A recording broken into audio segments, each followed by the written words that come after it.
프랜차이즈 인큐베이터가 염따 마미손 사건을 보고 정말 화가 나는 이유가 이거예요. 안녕하세요, 장백TV입니다. 며칠 전에 마미손 염따 사건이라고 해서 여러 영상들이 계속 올라오더라고요. 저는 염따 래퍼 그리고 마미손 또 굉장히 좋아하는 팬으로서 그 영상들을 하나하나 다 찾아봤거든요. 그런데 서로가 굉장히 저격하는 영상이었나 보더라고요. 처음에는 염따가 마미손을 저격하는 내용이라고 해서 봤는데, 내용인즉슨 염따가 마미손 소속의 래퍼 지망생, 그러니까 고등 래퍼에 나와서 이슈가 좀 된 것 같아요. 그런데 알고 봤더니 마미손이 키우고 있는 래퍼였는데 염따의 소속사로 들어와서 마미손의 실체를 밝힌다는 그런 내용이더라고요. 내용을 봤더니 처음에 굉장히 화가 나더라고요. 마미손이 노예 계약을 했다, 이런 내용이었는데 대부분의 수익을 마미손이 다 가져간다, 5년 계약에 묶여 있다, 뭐 이런 내용들이더라고요. 처음에는 마미손 그렇게 안 받는데 라는 생각을 하면서 하루하루 지나게 됐습니다. 이 사건은 거의 하루 이틀 만에 완전히 뒤집어지더라고요. 마미손이 해명 영상을 올렸는데 제가 예상했던 내용과 거의 일치하더라고요. 소속사가 7, 래퍼 지망생, 그분들이 3이라고 염따가 이야기를 했는데 실제로는 6대4라고는 하지만 사실 그 비율은 중요하지 않았어요. 그 고등 래퍼 출신의 어린 친구들이 제일 처음에 마미손을 만났을 때는 중학생이었다고 하더라고요. 자, 우리가 한번 생각해 보자고요. 재능 있는 중학생들이 유명해질 가능성은 굉장히 희박합니다.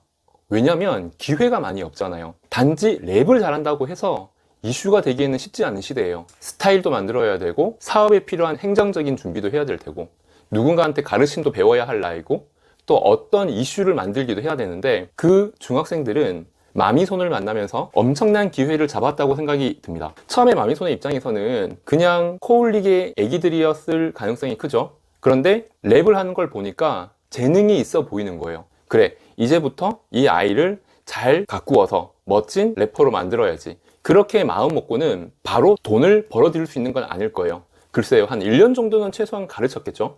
그 이후부터는 공연이나 기획에 대해서 경험을 쌓게 했을 테고요. 그 이후에 마미손이라고 하는 메이저 래퍼의 유명세에 올라태웠을 겁니다. 그 과정 모두는 마미손이 투자를 하는 거예요. 다시 말씀드리면 1년, 2년, 3년 정도는 아무리 수익이 7대3, 6대4라고 하더라도 수익 자체가 발생하지 않고 투자만 들어가는 겁니다. 그렇잖아요? 그런데 어느 정도 경험이 쌓이고 유명세가 생기기 시작하면서 어떻게 보면은 마미손을 등지고 염따에게 갔던 그 고등 래퍼, 이것은 배신이라고 해도 과한 표현이 아닌 것 같아요. 사실 계약 해지에도 어떤 계약 조항에 대해서 위약벌 없이 부담 없이 그냥 해지가 되었다고 하네요.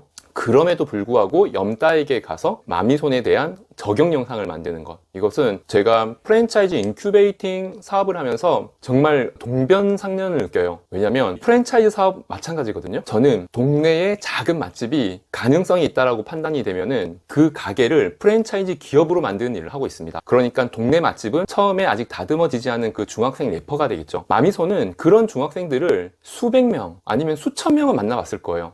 그 중에 한두 명 정도가 마미손과 인연이 되는 건데, 저희도 마찬가지입니다. 프랜차이즈를 원하는 개인 가게들은 정말 많아요. 그 중에서 정말 프랜차이즈 사업이 될 수 있겠다라고 판단하는 경우는 2에서 3% 정도 될까 말까입니다. 왜냐면 제 이전 영상에도 다 나와 있지만 프랜차이즈가 될 수 없는 아이템들이 많이 있거든요. 제가 댓글로 프랜차이즈가 될 수 없는 영상의 링크를 올려드릴게요. 나도 프랜차이즈 사업을 하고 싶어요. 저희 회사와 미팅을 하게 되면은 저희는 이 아이템이 대중적일까? 가맹점이 100호점 이상 나올 수가 있을까? 이런 것들을 여러 가지를 검토한 다음에 행정적인 서류, 홈페이지, 디자인, 기획, 영업, 마케팅, 부동산 개발, 이런 부분들을 지원을 하고 있어요. 그런데 이 가게를 프랜차이즈로 기업으로 만들기 위해서 최소한 수개월에 거의 반년 정도의 시간이 필요합니다. 정보공개서를 만들고 상표권을 등록하고 가맹계약서를 만들고 홍보를 하고. 그런데 제가 마미손과 아주 동변상련을 느꼈다고 말씀드렸잖아요. 비슷한 경우를 저희도 많이 당해요. 처음에는 전혀 다듬어지지 않은 브랜드를 이제는 프랜차이즈 기업처럼 브랜드화 시키기 위해서는 로고 수정이라든지 그리고 스토리를 만들기도 하죠. 브랜드가 만들어진 스토리텔링, 이런 것들은 사실은 조금 더 드라마틱하게 다듬어 나가는 작업이 필요하거든요.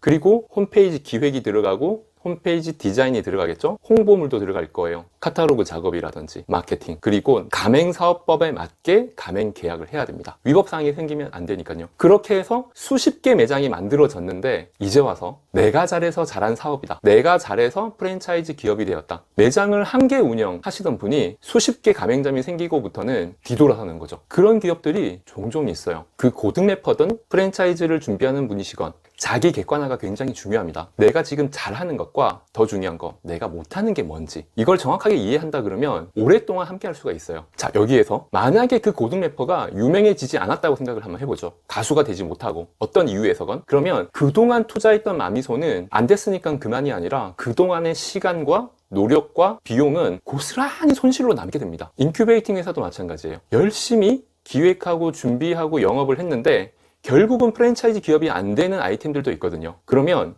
고스란히 손실로 남게 됩니다. 그렇기 때문에 어떤 아이템을 프랜차이즈로 만들기 위해서 선정하는지는 굉장히 중요합니다. 사람도 사업도 그릇이 굉장히 중요해요. 그릇에 물을 얼만큼 담을 수 있는지, 그 물이라는 것은 재능이 될 수 있고 사업성이 될 수도 있어요. 재능을 가지고 태어난 것은 천운입니다. 하지만 그 천운을 담을 수 있는 그릇은 자기의 노력이에요. 또는 자기의 성향이고요. 고등 래퍼는 깨끗하고 너무 순수한 물을 가지고 있었지만은 담을 수 있는 그릇을 잘 만들지 못했기 때문에 지금 랩 인생 최고의 위기를 맞이하고 있는 것 같네요. 정말 안타깝습니다. 이상 장백TV였습니다.